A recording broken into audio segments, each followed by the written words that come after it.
The crystal glasses clinked like wind chimes as I balanced them on my tray, weaving through the sea of designer gowns and tailored suits. The ballroom of the Rosewood Hotel glittered with chandeliers that cast diamond-like reflections across every surface. It smelled of expensive perfume, aged whiskey, and that particular scent of wealth, a subtle mixture of entitlement and power that seemed to permeate the air. "Champagne, miss?" I offered to a woman dripping in emeralds, my voice small and practiced. She didn't even look at me as she plucked a glass from my tray, continuing her conversation as if I were nothing but a floating tray of drinks. I was used to it by now. 3 years of serving the elite of Harbor City had taught me. Invisibility was part of the uniform.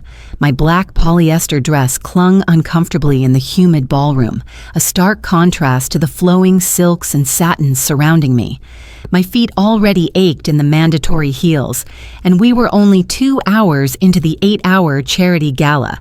The Children's Hospital benefit, they called it. Though I doubted half these people even liked children, I'd taken this extra shift because rent was due next week, and the tips from these events sometimes meant the difference between electricity and darkness in my cramped studio apartment. My daughter Lily was spending the night at my mother's. Again. At 4 years old, she was already used to her mommy working nights and weekends. The thought made my chest tighten. Watch it! A man in a midnight blue suit snarled as he bumped into me, nearly toppling my tray. Not his fault, of course. I was the one expected to have eyes in the back of my head. "I'm sorry, sir," I murmured automatically, steadying the glasses with practiced precision. That's when I first noticed him, the little boy. He sat alone at a table near the corner, legs dangling from a chair too high for his small frame. While children ran in excited packs across the dance floor, he remained perfectly still, meticulously aligning the silverware in front of him. One fork, one knife, one spoon, over and over in different arrangements. His small face was locked in concentration, dark eyebrows furrowed over deep brown eyes. His suit was impeccable, custom-tailored charcoal gray with a burgundy pocket square that matched his bow tie. But it was his complete solitude that caught my attention. In a room full of people, no one seemed to notice him. I made my way around the perimeter of the ballroom, dropping off empty glasses and collecting new ones. Every few minutes, my eyes drifted back to the boy. A couple approached his table, but instead of acknowledging him, they simply took empty chairs from his table and moved away. The boy didn't look up. "Sophie, Table 6 needs fresh napkins, and don't forget you're helping with dessert service in 20. My supervisor, Marcos, hissed as he passed, clipboard clutched to his chest like a shield. I nodded and hurried toward the service area, but something made me pause. Near the boys' table, I noticed a commotion, the kind of subtle disturbance that ripples through crowds when someone important enters a room. That's when I saw him. He didn't so much walk as command the space around him. Tall, taller than most men in the room, with shoulders that strained against his perfectly tailored black suit. His hair was dark with silver at the temples that somehow made him look more dangerous rather than older. His face could have been carved from stone, all sharp angles and cold symmetry. But it was his eyes that caught the breath in my throat, dark as night and just as bottomless, scanning the room with the calculated precision of a predator. 2 men flanked him, their bulky frames failing to conceal the outline of weapons beneath their jackets. They moved in perfect synchronicity, creating a bubble of space around him that no one dared to penetrate. I knew who he was without ever having seen him before. Everyone in Harbor City knew of Alexander Volkov. His name was whispered in fear, his business front-page news, his charity donations celebrated, even while everyone pretended not to know where the money came from. The Russian who had conquered the city's underworld with ruthless efficiency, whose name was synonymous with both terror and respect. The Mafia Boss, the monster of Harbor City. He moved through the crowd, which parted like the Red Sea before him. People who had been ignoring me all night suddenly seemed just as invisible as I was, backs straightened. Conversations halted mid-sentence. 4 smiles appeared on frozen faces. He acknowledged none of it. His gaze fixed straight ahead. I realized with a start that he was heading toward the little boy. When he reached the table, something remarkable happened. The stone face softened, just barely, but enough that I caught it from across the room. He placed a hand gently on the boy's shoulder and leaned down to speak to him. The boy didn't look up from his silverware but nodded slightly. Volkov straightened and said something to one of his men, who immediately pulled out his phone and stepped away. A woman in a crimson dress approached, her smile dazzling as she extended her hand to Volkov. He took it briefly, his expression returning to granite. They exchanged words, hers animated, his minimal. Then she glanced at the boy and said something that made Volkov's entire demeanor change. The temperature in the room seemed to drop 10 degrees. The woman's smile faltered. She stammered something else, then retreated with as much dignity as she could muster. I should have moved on. I had tables to attend to, duties to complete, a job I desperately needed to keep. But I couldn't tear my eyes away from the boy, who continued arranging his silverware, completely unaware of the power dynamics swirling around him. For the next hour, I watched the pattern repeat itself. Volkov would circulate the room, accepting greetings with cold courtesy, conducting brief conversations that looked more like business than pleasure. Every 10 minutes, he would return to check on the boy, who remained alone, focused entirely on his world of perfectly aligned utensils. No one approached the child. No one invited him to join the other children. No one seemed to see him at all. I was refreshing water glasses at a nearby table when I overheard a whispered conversation. "That's Volkov's son, the autistic one. I heard the mother is long gone." Can you blame her? Imagine being tied to that family with a defective child. Shh, for God's sake, do you want to end up in the harbor? The glasses on my tray rattled as anger surged through me. I thought of my Lily, how fiercely I loved her, how I would tear apart anyone who called her defective. Without thinking, I turned to the whisperers, my voice low but sharp. "He can probably hear you, you know." 4 pairs of surprised eyes turned to me, as if shocked that the furniture had suddenly spoken. A woman with a pinched face and diamond earrings the size of grapes raised a perfectly shaped eyebrow. "Excuse me?" I should have backed down. I should have apologized and scurried away. Instead, I heard myself say, "Children aren't deaf just because they're different. Maybe show some humanity." I walked away before they could respond, my heart hammering in my chest. Stupid, stupid, stupid. I needed this job. I couldn't afford to antagonize guests, especially the kind who donated enough money to have the hospital wing named after them. The orchestra shifted to a softer melody, a waltz that floated through the air like a gentle invitation. On the dance floor, fathers were now dancing with their daughters, mothers with their sons. Family dances, a tradition at these charity events. I watched as a small girl in a pink dress tugged her reluctant father onto the floor, his face breaking into a smile as he twirled her around. My chest ached, thinking of Lily, who had no father to dance with. Jason had disappeared the moment I told him I was pregnant, leaving nothing but a string of unpaid bills and broken promises. My eyes drifted back to the corner table. The boy still sat alone. But now he was watching the dancers, his silverware momentarily forgotten. Something in his expression, a mixture of longing and confusion, cracked something open inside me. Before I could think better of it, I set down my tray on an empty table and walked directly to him. I was vaguely aware of Volkov standing with a group of serious-looking men across the room, but I focused only on the child. I knelt beside his chair, bringing myself to his eye level. "Hi there," I said softly. "My name is Sophie. Would you like to dance?" The boy didn't look at me directly, but shifted his gaze to somewhere near my shoulder. "I'm male," he said, his voice clear and precise. "I don't know how to dance." "That's okay," I smiled. "I can show you. It's easy. I promise." I held out my hand, palm up, making no move to touch him unless he wanted to. "You can say no if you don't want to. That's perfectly okay, too." For a long moment, he stared at my outstretched hand. Then, with deliberate care, he placed his small palm against mine. "Okay," he said. I helped him down from his chair, acutely aware that we were being watched, not just by his father, but by everyone who had been studiously ignoring this child all evening. I led him to the edge of the dance floor where it was less crowded. "We can start here," I said, "where there's more space. Is that all right?" He nodded, looking down at our feet. "First, you stand on my shoes," I explained. "That's how my mom taught me." Carefully, Mikhail stepped onto the tops of my already aching pumps. I took both his hands in mine, creating a safe distance between us. "Now we just sway a little." "Like this," I demonstrated, moving gently from side to side. To my surprise, he followed perfectly, his body relaxing slightly as we found a rhythm. "You're a natural," I said, and for the first time he looked up, almost meeting my eyes. The ghost of a smile flickered across his face.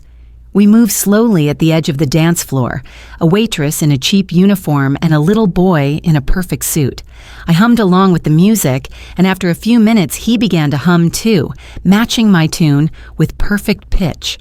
I was so focused on him that I didn't notice the silence spreading across the ballroom until it was complete. The music played on, but conversations had ceased. I looked up to find every eye in the room on us. Some curious, some disapproving, some softened with unexpected emotion. And directly across the floor stood Alexander Volkov, his dark gaze fixed on us with an intensity that made my skin prickle. His expression was unreadable, his body perfectly still. One of his men leaned in to whisper something, but Volkov silenced him with the slightest movement of his hand. In that moment, as I held the hands of the Mafia Boss's son, I realized I'd made a terrible mistake, a breach of invisible boundaries I hadn't even known existed. This wasn't just an ignored child. This was the heir of Harbor City's most dangerous man. I had just placed myself directly in Alexander Volkov's line of sight, and I had no idea what would happen next. I couldn't look away from Volkov's piercing stare.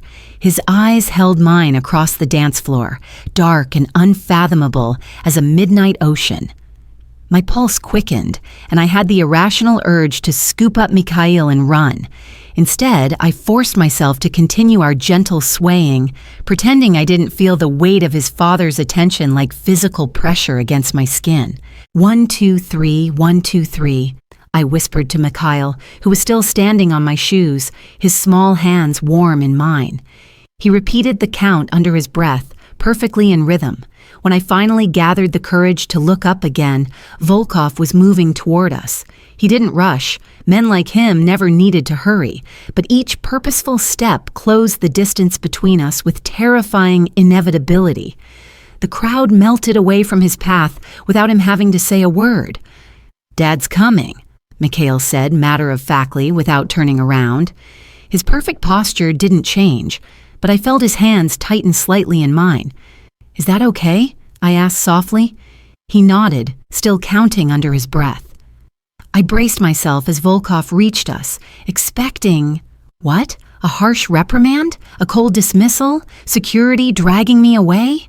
Instead, he simply stood at the edge of the dance floor, watching us with an intensity that made my mouth go dry. Up close, he was even more intimidating.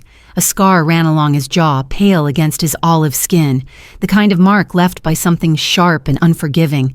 He smelled of expensive cologne with notes of sandalwood and something darker beneath, like smoke or gunpowder. Power radiated from him in almost tangible waves. "Miss?" he said finally, his voice deep and laced with an accent that turned the single syllable into something dangerous. "Sir," I managed to reply, surprised that my voice remained steady. "May I cut in?" he asked, the formality at odds with the command in his tone. Before I could answer, Mikhail spoke up. "We're counting, Dad. 1, 2, 3. His voice was clear and precise, free of the anxiety that was currently strangling my ability to breathe normally. Something flickered across Volkov's face, a softening so subtle I might have imagined it. "Of course. Please continue." To my astonishment, he stepped back, giving us space, but he didn't leave.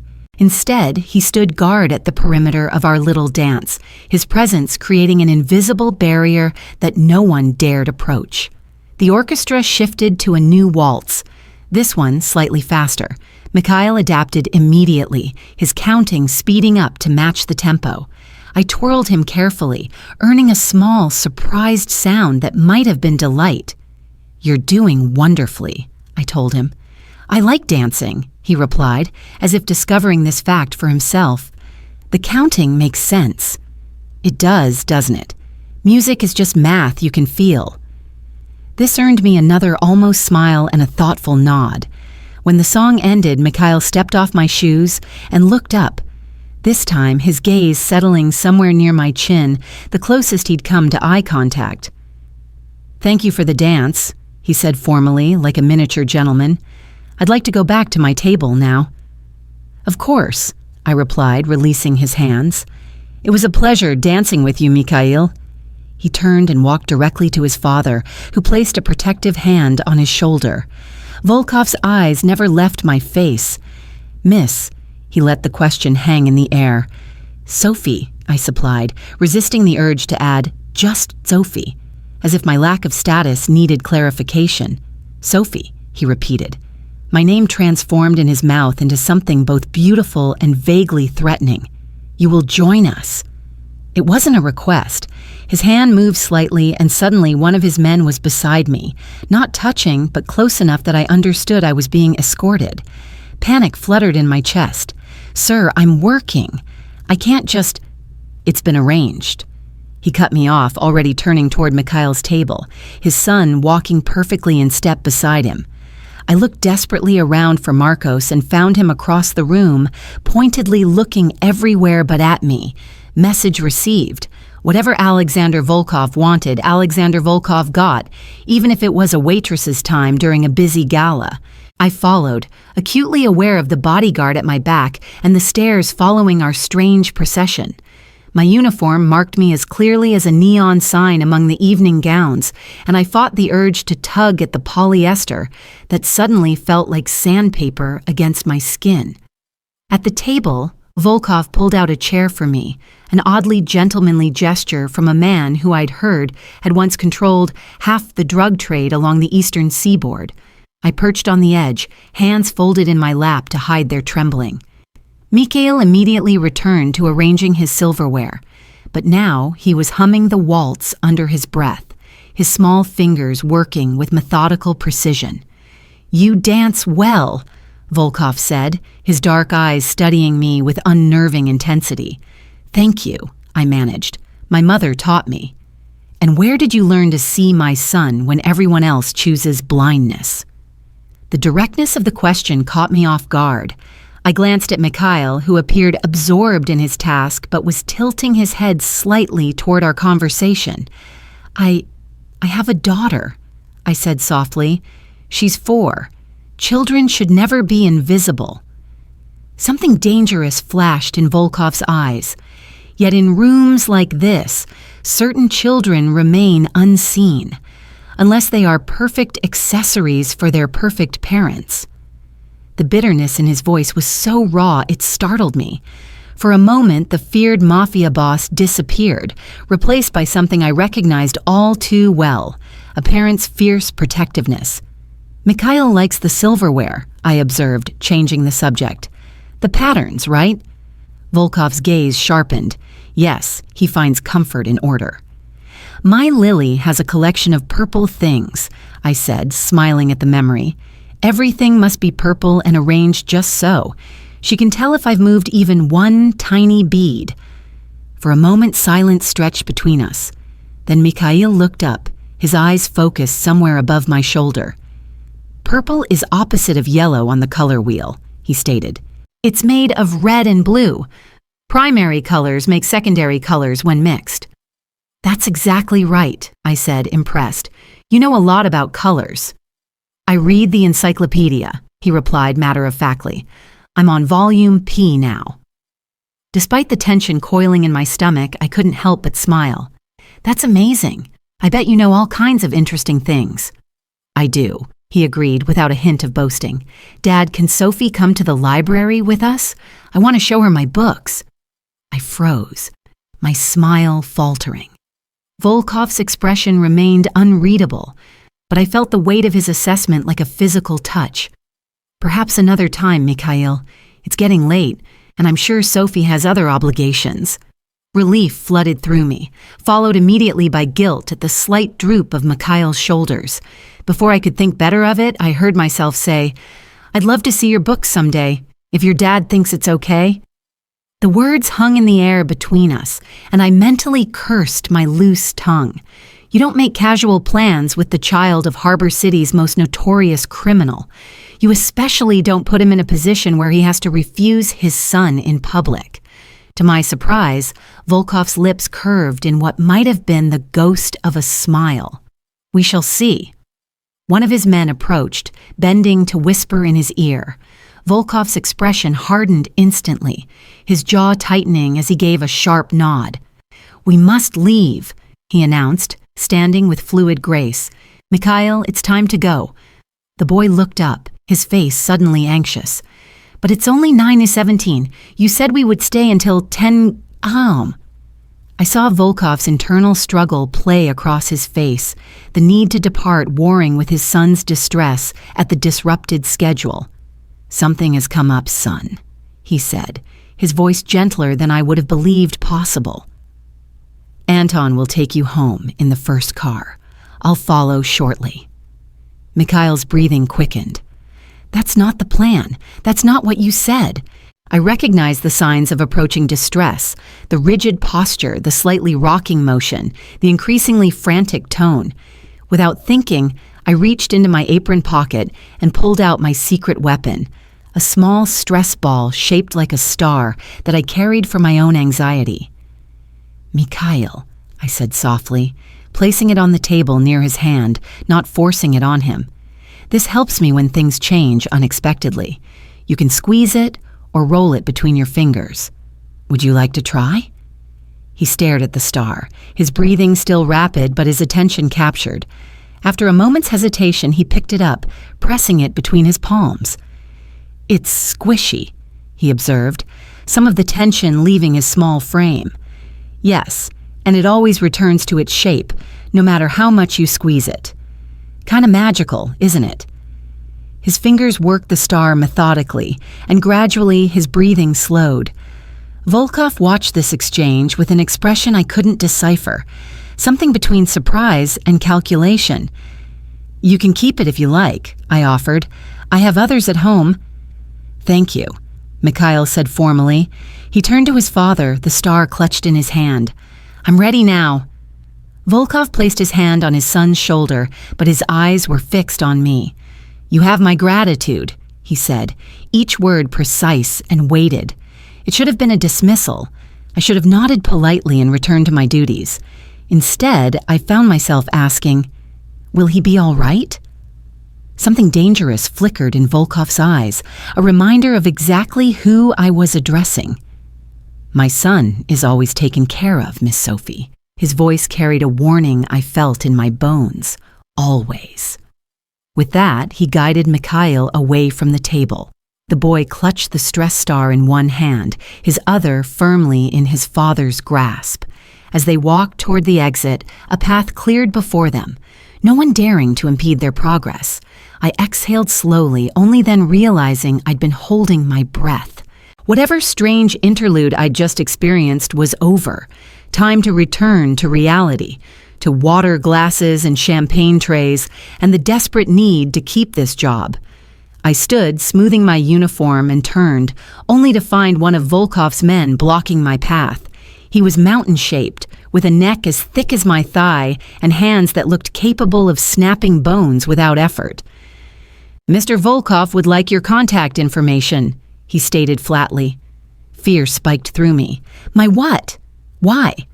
The man's expression didn't change. "Your phone number, address." "I don't think that's—" It wasn't a request. He produced a sleek phone and held it out to me, screen open to a new contact form. My hands trembled as I took the device. Self-preservation warred with terror as I typed in my information. What choice did I have? Refuse the most dangerous man in Harbor City? The bodyguard took the phone back, checking the information before slipping it into his jacket pocket. Without another word, he turned and walked away, following the path his employer had taken. I stood frozen for several heartbeats, my mind racing with the implications of what had just happened. Had I just placed myself, and by extension my daughter, on Alexander Volkov's radar? The thought made me physically ill. Sophie. Marcos materialized beside me, his voice a harsh whisper. What the hell was that? I don't know, I answered honestly. I danced with his son. His son? Marcos looked stunned. That was Volkov's kid. Jesus, Sophie, do you have a death wish? He was just sitting there alone, I said defensively. Nobody was paying any attention to him. That's because people with brains know not to go anywhere near Volkov or his family. He ran a hand through his thinning hair. Look, just get back to work. Dessert service starts in 10 minutes. And for God's sake, stay away from any more mafia children. I nodded, grateful for the familiar routine to return to. As I headed back to the service area, I caught sight of Mikhail and his father at the entrance of the ballroom. The boy was looking back, his eyes scanning the crowd until they found me. He lifted his hand, the one holding my star, in a small wave. Without thinking, I waved back. Beside him, Alexander Volkov followed his son's gaze directly to me, even across the room. The intensity of his stare made my skin heat. He inclined his head slightly, an acknowledgement, a promise, or a warning. I couldn't tell. Then they were gone, swallowed by the night and their waiting cars, leaving me with nothing but the phantom sensation of small hands in mine and the lingering scent of danger. The next morning dawned gray and drizzling, matching my mood perfectly as I dragged myself from bed at 5:30 a.m. Every muscle protested after last night's 8-hour shift, and my thoughts felt sluggish from too little sleep. But Sunday morning breakfast rush at Denny's waited for no one, especially not single mothers with rent due in 5 days. I dressed quietly in the dim light filtering through my bedroom's thin curtains, careful not to wake Lily. She was curled on my bed where I'd placed her after picking her up from Mom's at 2 a.m., her dark curls spilled across the pillow. One small hand clutched protectively around her favorite purple hippo. The sight of her peaceful face was both my greatest comfort and sharpest pain, knowing everything I did was for her, and it still wasn't enough. "I'll be back before you wake up, little star," I whispered, pressing a feather-light kiss to her forehead. Mom would arrive at 7 to watch her until I finished my shift at 3 Korean. The apartment was barely 600 square feet with a kitchen so small you could touch both walls without stretching your arms. But I'd painted the walls cheerful colors and hung fairy lights around Lily's bed nook, trying to create magic from our meager circumstances. The stack of bills on the counter, red stamped with final notices, threatened to shatter that illusion. As I waited for the bus in the misty rain, my mind drifted back to last night, to Mikhail's solemn face lighting up as we danced, to his father's penetrating gaze that seemed to strip away all pretense. I shivered, and not just from the damp chill seeping through my thin jacket. What had possessed me to give my real contact information to Volkov's man? Self-preservation, yes, but also curiosity, a strange pull I couldn't name. Either way, it was done, and there was nothing to do but hope I'd be instantly forgotten. A waitress who'd shown a moment's kindness, nothing more. The breakfast shift passed in a blur of pancake stacks and coffee refills. By mid-morning, my feet were throbbing, and I'd spilled orange juice down my uniform shirt. But the tips were decent, mostly from regulars who knew me by name and asked about Lily. These simple kindnesses kept me going on days when exhaustion threatened to pull me under. I was clearing a foretop by the window when Carmen, the hostess, appeared at my elbow. "Sophie, there's someone asking for you." Her voice dropped to a whisper. "And honey, he looks important, like scary important." My stomach dropped. What does he look like? Tall, built like a boxer, buzz cut, wearing a suit that probably costs more than my car. He's just standing there by the door, hasn't sat down. Not Volkov himself then, one of his men. I set down my bin of dirty dishes with suddenly trembling hands. Tell him I'll be right there. I ducked into the bathroom first, splashing cold water on my face and trying to calm my racing heart. What could he possibly want? Had I unknowingly done something wrong? Said the wrong thing to Mikhail? The possibilities spiraled darker in my mind with each passing second. When I emerged, I spotted him immediately, standing near the entrance, his rigid posture and alertly scanning eyes marking him as security, even without the telltale bulge of a shoulder holster beneath his jacket. He was younger than I'd expected, maybe early 30s, with a face that might have been handsome if not for the jagged scar running from temple to jaw. He identified me immediately, his eyes tracking my approach with unsettling precision. "Miss Sophie Williams," he confirmed, his voice surprisingly soft for someone so physically imposing. I nodded, too nervous to speak. "I'm Anton. I work for Mr. Volkov." He reached into his jacket and I flinched involuntarily before realizing he was only retrieving an envelope. "For you." I stared at the cream-colored envelope in his extended hand. My name was written on the front in elegant script. "What is this?" I asked, making no move to take it. "Mr. Volkov sends his gratitude for your kindness to Mikhail." His face remained impassive. "Please." Hesitantly, I accepted the envelope. It was heavy, expensive paper that felt rich between my fingers. "There's a car waiting when your shift ends at 3, Anton continued. "Mr. Volkov would like to speak with you." Ice flooded my veins. I can't. I have to pick up my daughter." For the first time. His expression softened fractionally. "Arrangements have been made with your mother. She'll keep your daughter until 7 this evening." Panic clawed at my throat. "You contacted my mother?" "Mr. Volkov did early this morning." My mother hadn't mentioned anything when she arrived to watch Lily, which meant she'd been intimidated into silence, or worse, bribed. "This isn't a request, is it?" I asked, though I already knew the answer. Anton didn't bother pretending. "The car will be waiting at 3. Mr. Volkov doesn't like to be kept waiting." He turned to leave, then paused. "Mikhail asked about you this morning. The boy rarely speaks of anyone." With that cryptic statement, he walked out, leaving me clutching the envelope in trembling fingers. I retreated to the employee bathroom before opening it, half expecting to find a threat or a bribe. Instead, I found a handwritten note on thick, creamy paper. "Miss Williams, your kindness to my son last night was unexpected and rare. Mikhail speaks of you this morning with unusual animation. I would like to express my gratitude in person. A car will collect you after your shift concludes at Denny's on Harborview Drive. You have my word that no harm will come to you. A. Volkov." Beneath the note was a second piece of paper, a check made out to Sophie Williams for $5,000. I gasped, nearly dropping the envelope. $5,000, enough to clear my outstanding bills and still have a cushion left over, enough to get the transmission in my ancient car fixed so I wouldn't have to rely on unreliable bus schedules, enough to buy Lily new clothes for the coming winter. But why? For one dance with a lonely child. I slipped the check back into the envelope with shaking hands. This was dangerous territory. You didn't accept money from men like Alexander Volkov without understanding the cost. And yet, could I afford to return it? To refuse his invitation? The rest of my shift passed in a fog of anxiety. I dropped an entire tray of waters, mixed up 2 orders, and nearly collided with another server, all while my mind raced with scenarios, each more terrifying than the last. At precisely 3 U, I clocked out and changed from my juice-stained uniform into the spare clothes I kept in my locker. Jeans, a faded blue sweater, and worn sneakers.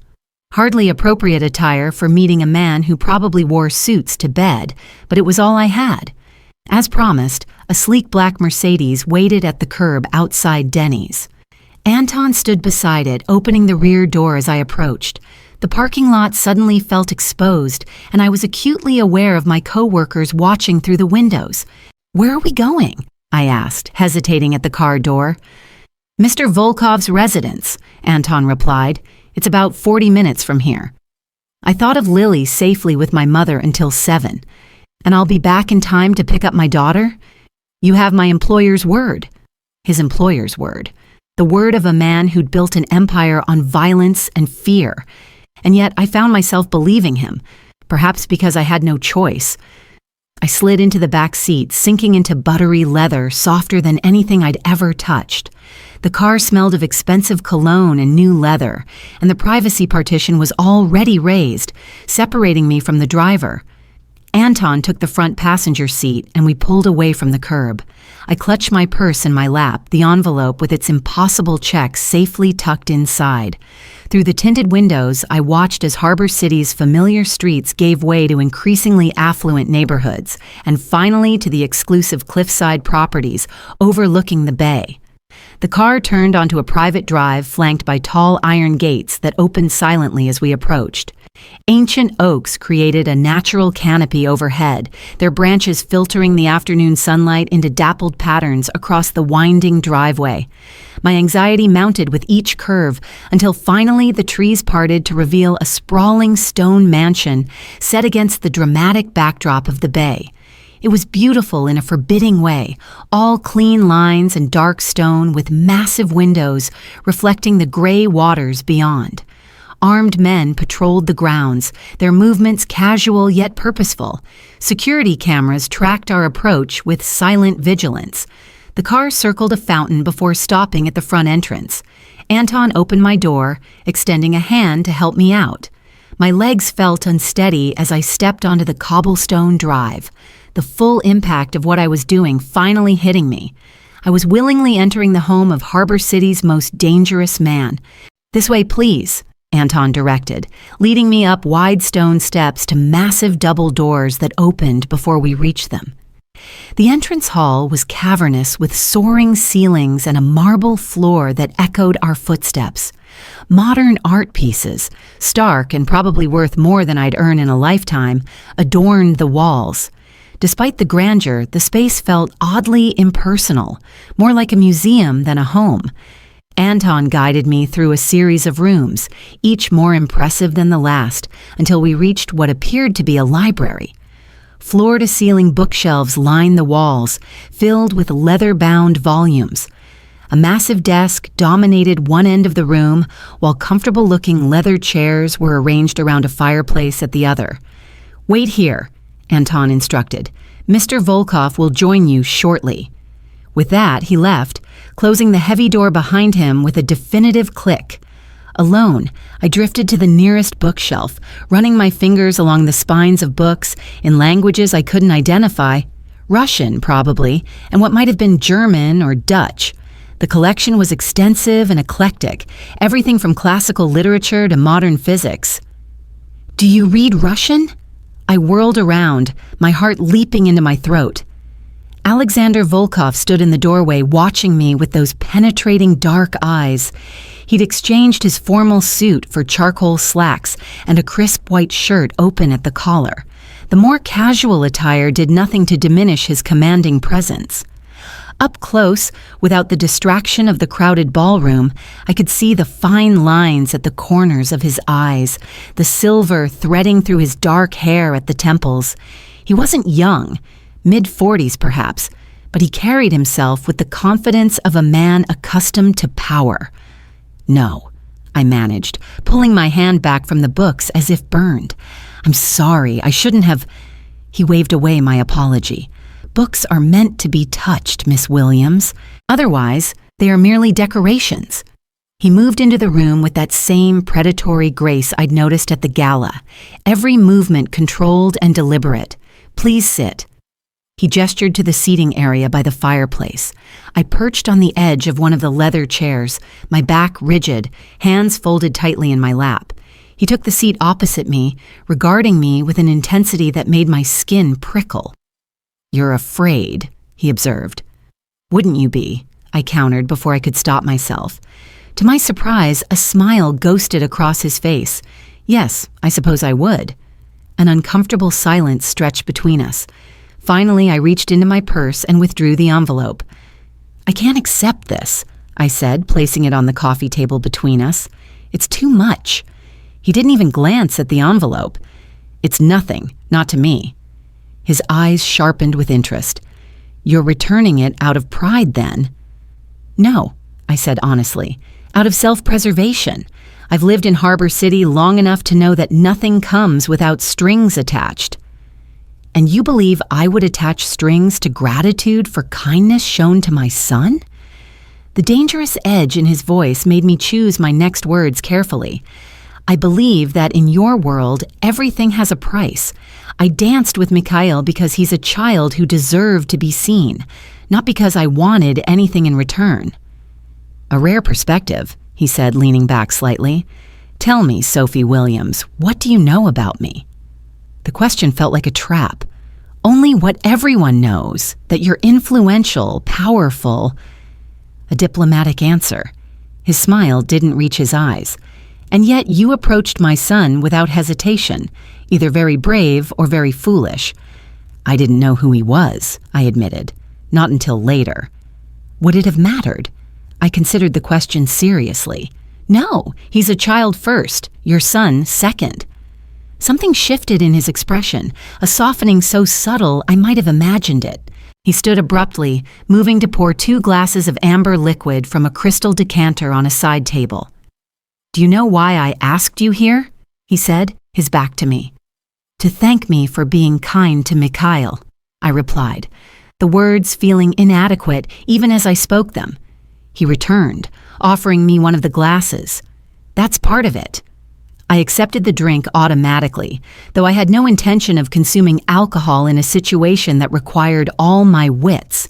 The glass was heavy in my hand, the crystal catching the late afternoon light streaming through the windows. "Mikhail has difficulties," Volkov continued, resuming his seat. "He experiences the world differently. Most people see only the challenges, not the gifts." "He's autistic," I said quietly. "My neighbor's son is on the spectrum. Different, not less." Volkov's gaze sharpened. "You understand, then?" "Not completely," I admitted.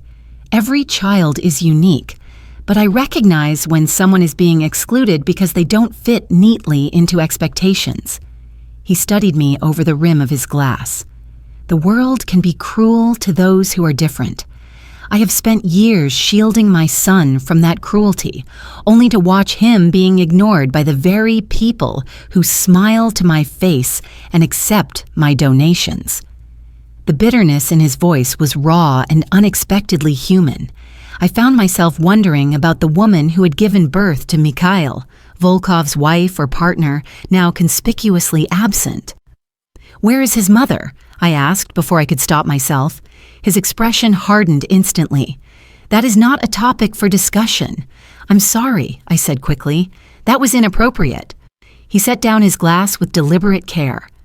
"Mikhail asked about you this morning. He wanted to know if you would visit again. He rarely expresses interest in people outside our household." My heart twisted at the thought of the solemn little boy asking after me. "He's a special child."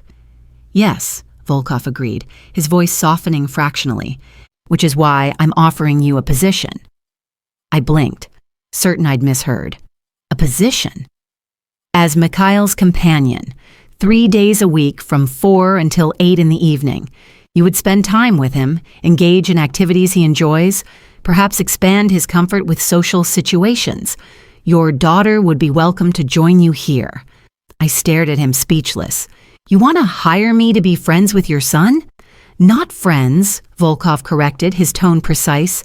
"A companion, someone who sees him as he is, not as others wish him to be." My mind raced with the implications. Why me? You could hire professionals, therapists who specialize in working with autistic children. He has therapists, speech pathologists, behavioral specialists, a team of experts with impeccable credentials. His fingers tapped once against his knee, the only sign of impatience. What he lacks is someone who approached him naturally, without agenda or fear. I swallowed hard, trying to process what he was suggesting. And my compensation? $5,000 per week plus expenses. The glass nearly slipped from my fingers. Per week? My voice emerged as a strangled whisper. Is that insufficient? He asked with the casual air of someone discussing pocket change rather than more money than I made in 3 months. A hysterical laugh bubbled up in my throat, which I quickly suppressed. No, it's excessive. Not to me. His dark eyes studied me intently. Your time has value, Sophie Williams, as does your unique ability to connect with my son. $20,000 a month. The number swam in my head, conjuring images of a life without constant financial terror. Lily in a better school, a safer apartment. No more juggling multiple jobs and still falling short every month. It was too good to be true, which meant it wasn't true. What's the real reason? I asked, setting my untouched drink on the table. This isn't just about Mikhail. Something dangerous flickered across his face, a reminder of exactly who I was dealing with. You question my motives regarding my own child? I fought the instinct to back down. I question why a man like you would bring a waitress from Denny's into his home, offer her an impossible sum of money, and expect nothing beyond spending time with his son. A man like me, he repeated, the words flat and cold. Heat crawled up my neck. I didn't mean, you did. He stood abruptly, moving to the window that overlooked the bay. His back to me, he continued, You know the rumors, the whispers. Harbor City's monster, the Russian who builds his fortune on blood and fear. I remained silent, uncertain how to respond to the truth we both knew. What you don't know, he continued, his voice dropping lower, is what it means to be a father to a child others would discard, to watch your flesh and blood being treated as invisible, or worse, as defective. He turned back to me, and the raw emotion in his eyes caught me off guard. Last night, for 17 minutes, my son danced. He smiled. He connected with another human being who wasn't paid to tolerate his differences. His jaw tightened. So yes, Sophie Williams, I am offering you an impossible sum because that moment was priceless to me. Shame washed through me. Whatever else Alexander Volkov might be, and I had no illusions about the darkness his power was built on. His love for his son was genuine. I'm sorry, I said softly. I shouldn't have implied otherwise. He dismissed my apology with a slight gesture. Your suspicion is natural. In your position, I would feel the same. I twisted my hands in my lap, torn between the opportunity he was offering and the voice of caution screaming in my head. May I think about it? Of course. He moved back to his seat, resuming his composed demeanor. I'll need your answer by Wednesday. 3 days. 3 days to decide whether to entangle my life, and by extension Lily's, with Alexander Volkov's world. There's one more thing, he said, reaching into his jacket pocket. He withdrew a small object and placed it on the table between us. My heart contracted. It was the stress star I'd given Mikhail, now slightly worn from constant handling. He hasn't let it out of his sight since last night, Volkov explained. He asked me to thank you properly for it. I stared at the small star, remembering how quickly it had calmed Mikhail's distress. He's welcome to keep it. He wanted you to see that he's taking good care of it. For the first time, a genuine smile softened Volkov's stern features. He's very concerned with doing things properly. The unexpected glimpse of normalcy, a father indulging his son's earnest request, caught me off guard. It humanized him in a way that made it harder to maintain my protective distance. Would you like to see him before you leave? Volkov asked. He's in his rooms upstairs. I hesitated, then nodded. Despite my reservations about Volkov's world, I couldn't deny my curiosity about Mikhail and his life here, and something in me wanted to ensure he was truly well cared for, not just another possession of a powerful man. Volkov led me from the library through a series of elegantly appointed rooms. The house was beautiful, but sterile, lacking the warmth of a true family home. No photos adorned the walls, no casual clutter suggested everyday life. As we climbed a sweeping staircase to the second floor, I noticed the increased security presence, men stationed at strategic points throughout the house, their attention snapping to us as we passed. Volkov acknowledged them with the barest nod. Their presence was clearly a normal part of his existence. We stopped outside a door painted a deep blue, unlike the other doors in the hallway. "Blue is his favorite color," Volkov explained, noticing my observation. "It calms him." He knocked in a specific pattern. 3 quick raps, a pause, then 2 more. "Come in, please," called Mikhail's precise voice from within. Volkov pushed open the door, revealing what could only be described as a child's paradise. The spacious room was meticulously organized into distinct zones: a reading nook with floor-to-ceiling bookshelves, a study area with a child-sized desk, a building station with elaborate Lego constructions, and a cozy bed area with star-patterned bedding. Mikhail sat cross-legged on a plush carpet, carefully assembling what appeared to be a complex model of the solar system. He looked up as we entered, his gaze focusing somewhere near my shoulder. "Hello, Sophie," he said, setting down the piece in his hand with careful precision. "You came to our house?" "I did," I smiled. "Your dad invited me. You have a beautiful room." He nodded matter-of-factly. "I designed the layout myself. Everything has a place." He stood, moving with the same deliberate grace I'd noticed at the gala. "Would you like to see my books? I have 342. "I'd love to," I replied honestly. Mikhail led me to his bookshelves, pointing out his favorites with solemn pride. His collection was impressive for any child, let alone a 6-year-old, ranging from illustrated encyclopedias to advanced texts on astronomy and mathematics. "This one explains black holes," he said, pulling out a book clearly intended for much older readers. "The math is fascinating." As he showed me his treasures, I observed his interactions with his father. Volkov stood slightly apart, giving his son space, but his eyes never left Mikhail. When the boy occasionally looked to him for confirmation or approval, Volkov responded with immediate, focused attention, never dismissive, never distracted. "Dad got me this one yesterday," Mikhail continued, showing me a beautifully illustrated book about marine life. "Because I want to be a marine biologist, or maybe an astronaut. I haven't decided yet." "You have plenty of time to decide," I assured him. "Dad says I can be anything I want," Mikhail stated with absolute certainty, "as long as I work hard and follow the rules." The phrase sounded rehearsed, a mantra repeated often enough to be internalized. I glanced at Volkov, wondering what other rules his son was expected to follow. "Mikhail," Volkov said gently, "Sophie needs to return home to her daughter soon. Is there anything else you'd like to show her first?"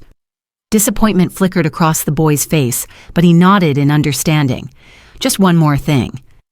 He crossed to his desk and carefully opened a drawer, removing something wrapped in a blue cloth. With deliberate movements, he unwrapped it to reveal a small music box made of polished wood. "This was my mother's," he said, his voice softer now. "Dad gave it to me to keep safe." He wound the key at the base of the box and opened the lid.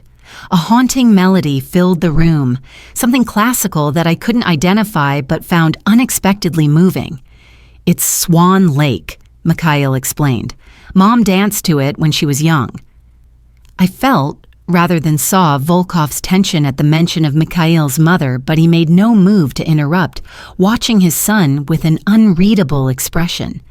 "It's beautiful," I said as the melody faded. "Thank you for sharing it with me." Mikhail carefully rewrapped the music box and returned it to its drawer. "Will you come back?" he asked, his gaze fixed somewhere over my left shoulder. "To see the rest of my books?" The direct question caught me unprepared. I looked to Volkov, who merely raised an eyebrow, leaving the response entirely to me. "I hope so," I said carefully. "Your dad and I are talking about me visiting you sometimes." This seemed to satisfy him. "Good, I'd like that." He turned to his father. "Can Sophie bring her daughter next time? You said she has a daughter." "Her name is Lily," I supplied. "She's 4. Mikhail considered this information with serious deliberation. I don't have many books for 4-year-olds, but I could share my building blocks. The wooden ones, not the Legos. Legos have small pieces. The thoughtfulness of his concern touched me deeply. That's very considerate, Mikhail. Lily would love wooden blocks. Volkov placed a gentle hand on his son's shoulder. It's time for Sophie to go now. What do we say? Thank you for visiting, Mikhail recited, then added with unprompted sincerity, I'm glad you came to our house. I'm glad too, I replied, surprised to find I meant it. Volkov escorted me from the room after Mikhail returned to his solar system model. As we walked back downstairs, I found myself reassessing everything I thought I knew about Alexander Volkov. The tenderness he showed his son couldn't be faked. The patience and understanding he demonstrated with Mikhail's needs spoke of years of dedicated parenting, none of which erased the darker truths about who he was and how he'd acquired his power. At the foot of the stairs, he broke our silence. You see now why I asked you here. It wasn't a question, but I nodded anyway. He's an extraordinary child. Yes, he agreed, and like all extraordinary things, vulnerable to those who fear or envy what they don't understand. There was history in that statement, pain and perhaps violence that I didn't dare probe. Instead, I asked the question that had been forming since I'd first set foot in this beautiful fortress-like home. Where is his mother? This time, Volkov didn't shut down the inquiry. His jaw tightened, but after a moment he answered, dead. 4 years ago. The stark finality of the word hung between us. I thought of Mikhail, only 2 when he lost his mother, too young to form many lasting memories, yet old enough to feel the absence. I'm sorry, I said softly. That must have been incredibly difficult for both of you. Something flashed in his eyes, surprise perhaps at my simple acknowledgement of his grief alongside his son's. Life continues, he said, his accent thickening slightly, for his sake, if nothing else. We reached the entrance hall where Anton waited discreetly by the front doors. Our time was clearly at an end. The offer stands, Volkov said, his businesslike tone returning. 3 days a week, 4 to 8. Your daughter is welcome. Anton will provide you with a phone for direct communication, for security reasons. A phone that would undoubtedly be monitored, I realized. Just one of many ways my life would change if I accepted his offer. Wednesday, I confirmed, still uncertain what my answer would be. He extended his hand, the gesture oddly formal after the intimacy of meeting his son and glimpsing his private grief. I placed my hand in his, expecting a brief professional handshake. Instead, he held it a moment longer than necessary, his fingers warm and strong around mine. Mikhail rarely connects with strangers, he said, his voice low. Whatever you decide, thank you for seeing my son when others looked away. He released my hand and I felt the ghost of his touch linger against my skin. Anton will drive you home. With that, he turned and walked away, disappearing into the depths of his mansion. I stood for a moment, still feeling the impression of his hand on mine, before following Anton out to the waiting car. The drive back to the city passed in silence. I watched the landscape change from exclusive estates to middle-class neighborhoods, and finally, to my own run-down apartment complex. Anton pulled up to the curb with precise timing, exactly 6:45 p.m., giving me 15 minutes to reach my mother's apartment on the next block. Mr. Volkov asked me to return this to you, Anton said as he opened my door. He handed me the envelope I'd left on the coffee table. He insists. I started to protest, but something in Anton's expression stopped me. This isn't about the job offer? No, he confirmed. This is for last night. Separate matter. I hesitated, then accepted the envelope. Thank you for the ride. Anton's stern face softened fractionally. Mikhail has been through much. You made him smile. Before I could respond, he was back in the car, pulling away from the curb with silent efficiency. I stood on the sidewalk, clutching the envelope and trying to make sense of the day's events. The rational part of me screamed that I should run as far as possible from Alexander Volkov and his world, but another part, the part that had seen Mikhail's careful handling of his treasured possessions and the grief hidden beneath his father's controlled exterior, wasn't so certain. As I walked to my mother's apartment to retrieve Lily, the impossible decision weighed on me. $20,000 a month would change our lives completely. But what other costs would come with binding ourselves to the Volkov family? The envelope felt heavy in my hand, a tangible reminder of the choice before me, and the man behind the offer, whose dark eyes seemed to see straight through to my core. "Mommy, are we really going to the big house again?" Lily bounced in her car seat, her dark curls flying with each movement. Her excitement had been building since I told her we'd be visiting a special friend today. "Yes, little star. Remember what we talked about?" I adjusted the rearview mirror to see her better as I navigated the winding coastal road leading to Volkov's estate. "Be polite and use my inside voice," she recited. "And Mikhail might not want hugs or high fives, and that's okay." "Perfect." I smiled at her through the mirror. It had been 3 weeks since I'd made the decision that changed everything. 3 weeks of twice-weekly visits to the Volkov mansion, where Mikhail gradually opened up under Lily's uninhibited chatter and my patient presence. 3 weeks of the strange double life I now led, waitress by morning, companion to a Mafia Boss's son by evening. The first paycheck had arrived exactly as promised, a sum so staggering I'd stared at the bank notification for a full 5 minutes before believing it was real. I'd immediately paid off our outstanding bills, secured a better apartment in a safer neighborhood, and put the rest aside for Lily's future. The second check came with an unexpected bonus: tuition for Lily at Harbor Prep, the city's most exclusive preschool. I'd initially balked at the gesture, seeing it as overstepping, but Volkov had framed it as a practical solution to our scheduling challenges. Having Lily in a school 5 minutes from his estate made it easier for me to bring her along on my visits. "Will Mr. V have cookies today?" Lily asked, pulling me from my thoughts. I suppressed a smile at her nickname for Alexander Volkov, the name she'd given him when she couldn't pronounce his full name. To my ongoing astonishment, he hadn't corrected her. "I am sure he will." In fact, I knew he would.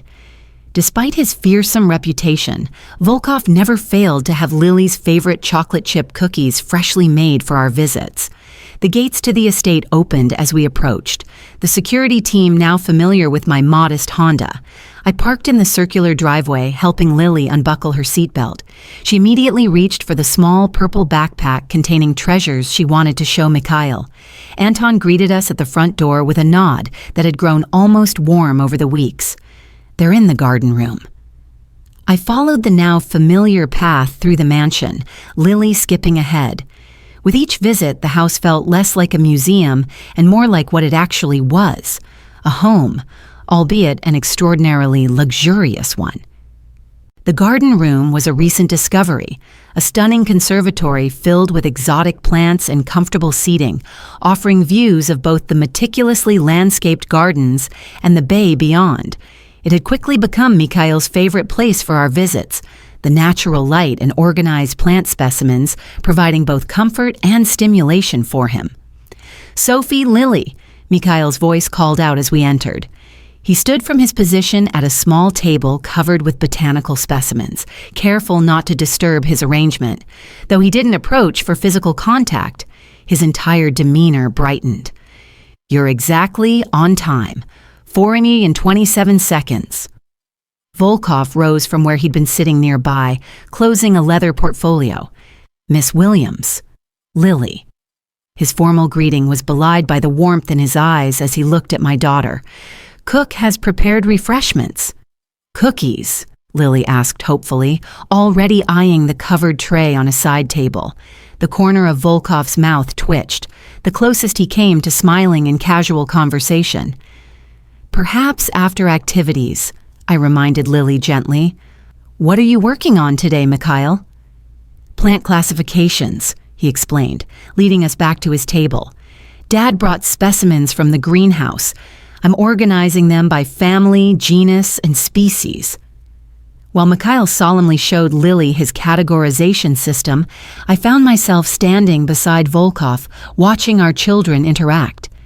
She draws him out, he observed quietly. It's good for him. It's good for her too, I admitted. She's learning patience, consideration for others' needs. Something that might have been approval flickered across his features. Over the weeks, I'd become more adept at reading his subtle expressions.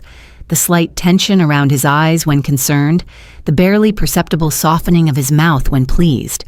It was like learning a foreign language, decoding the careful restraint that masked his emotions.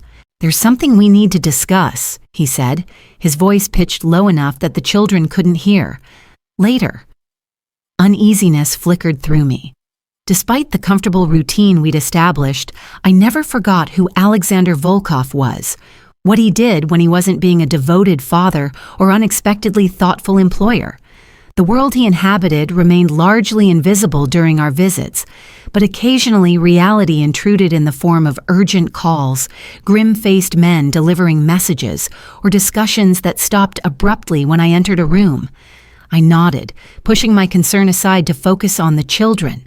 For the next hour, Mikhail led us through his botanical classification system with meticulous precision, while Lily asked questions that would have tested the patience of most 6-year-olds. But Mikhail answered each one carefully, his knowledge of plants impressive for a child of any age. After cookies and milk served on fine china that had made me nervous at first, but which Lily now handled with exaggerated care, the children moved to the carpeted area where Mikhail kept a set of wooden building blocks specifically for Lily's visits. "May I speak with you now?" Volkov asked, gesturing toward the adjoining terrace. I glanced at the children, engaged in collaborative building. "We'll just be on the terrace," I told them. "Call if you need anything." The October air carried a crisp chill as we stepped outside. Below us, armed guards patrolled the perimeter of the property, their dark figures stark against the manicured lawns. The juxtaposition was jarring. The idyllic scene of children playing inside, the heavily armed security outside. Volkov stood at the stone balustrade, his profile sharp against the darkening sky. "Mikhail's birthday is in 2 weeks." Not what I'd been expecting. "That's wonderful. Is there something special planned?" "I'm hosting a small gathering here. Family, a few trusted associates." He turned to face me, his expression carefully neutral. "I would like you and Lily to attend." "Oh." I blinked in surprise. Are you sure that's appropriate?" "Mikhail has requested it specifically." A faint smile touched his lips. He's never asked for guests at his birthday before, only scientific equipment or books. Pride warmed my chest at the progress we'd made with Mikhail. "Then of course we'll come. What time?" "The gathering begins at 2. He hesitated, something unusual for a man who always chose his words with precision. "There is another matter."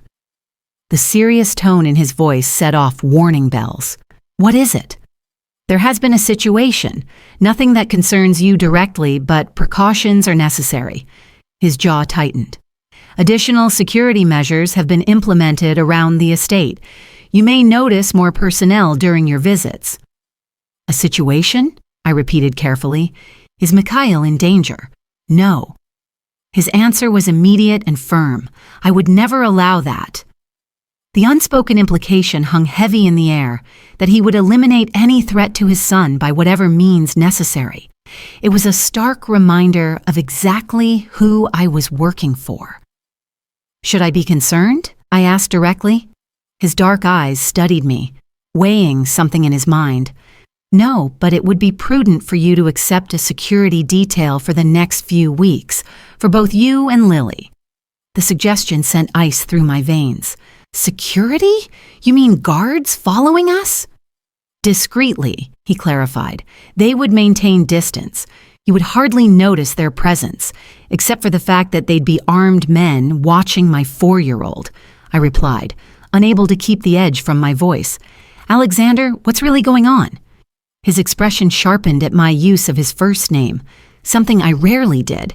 maintaining professional boundaries despite the growing familiarity between us. But fear for Lily had pushed formality aside. "A business rival has made certain threats," he said finally. "Nothing unusual in my world, but I take no chances where Mikhail is concerned, or those connected to him." Those connected to him. The words settled over me like a physical weight. In just 3 weeks, Lily and I had become linked to the Volkov family in ways I hadn't fully considered. What had started as a job, albeit an unusual one, had become something more complex. Mikhail looked forward to our visits with increasing excitement. Lily asked about him constantly, and Alexander. I caught myself before completing that thought. Whatever growing awareness existed between us remained unspoken, a current of tension neither of us acknowledged. "I don't want Lily exposed to violence," I said firmly, "or even the suggestion of it." "Neither do I." His voice softened unexpectedly. "That is precisely why I'm offering protection." The security would be invisible to her, just another car on the street, another parent at the school gate. I wrapped my arms around myself, suddenly cold despite my sweater. How dangerous is this rival? "He is a desperate man making desperate moves," Alexander replied, his accent thickening slightly. A tell I'd noticed emerged when his emotions ran high. "But he will be dealt with shortly." The clinical way he discussed what would undoubtedly be a violent resolution should have horrified me. Instead, I found myself numb to the implication, focused only on Lily's safety. 1 week, I decided. We'll accept the security for 1 week, and if this situation isn't resolved by then, Lily and I will need to take a break from these visits until it is. I expected argument or cold dismissal. Instead, he nodded once, accepting my terms. Reasonable. We stood in silence for a moment, the gulf between our worlds never more apparent than in this conversation about security details and business rivals. "I never intended to bring this aspect of my life into yours," he said finally, surprising me with what sounded like genuine regret. "When I offered you this position, I believed I could keep these worlds separate." "I knew who you were," I reminded him quietly. "I made my choice with open eyes." He studied me with that penetrating gaze that seemed to see far more than I intended to reveal. "Did you? Or did necessity make the choice for you?" The question struck uncomfortably close to truth.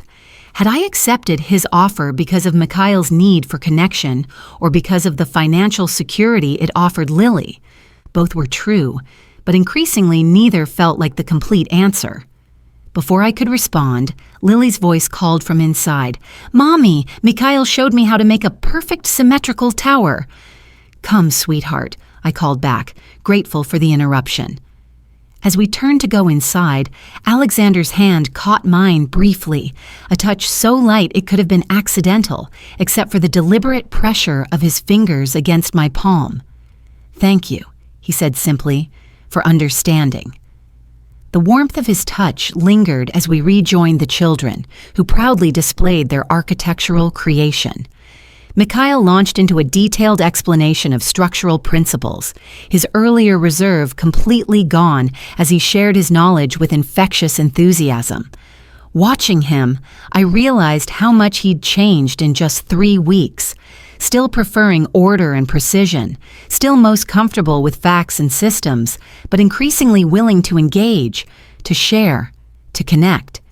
It wasn't just my influence, I knew. It was Lily's unquestioning acceptance, her natural ability to meet him exactly where he was. As the evening continued with a lesson in constellations that Mikhail had prepared especially for Lily, I caught Alexander watching me with an expression I couldn't quite define.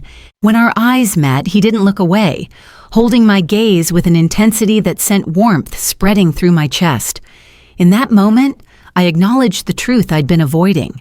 This arrangement had ceased to be simply a job. Somewhere between Mikhail's careful explanations and Lily's delighted discoveries, between Alexander's subtle acts of thoughtfulness and the growing ease between us, something had shifted. Dangerous or not, complicated or not, I cared for this unusual family. Daddy said I could be a scientist when I grow up, Mikhail was telling Lily, using the Russian diminutive for father that had begun to replace the more formal dad in recent days. I thought you wanted to be an astronaut, she replied, carefully placing a star sticker on the constellation map he'd created. I can be both, he said with absolute certainty. Yes, you can, Alexander confirmed, his voice warm with pride, and something else. Hope, perhaps. As Mikhail and Lily returned to their stars, he looked at me again, and this time, the unspoken connection between us felt impossible to deny. Whatever dangers circled the Volkov family, whatever complications lay ahead, I realized I was no longer standing on the outside looking in. Somehow, against all reason, against all caution, I had become part of their orbit, and they part of mine.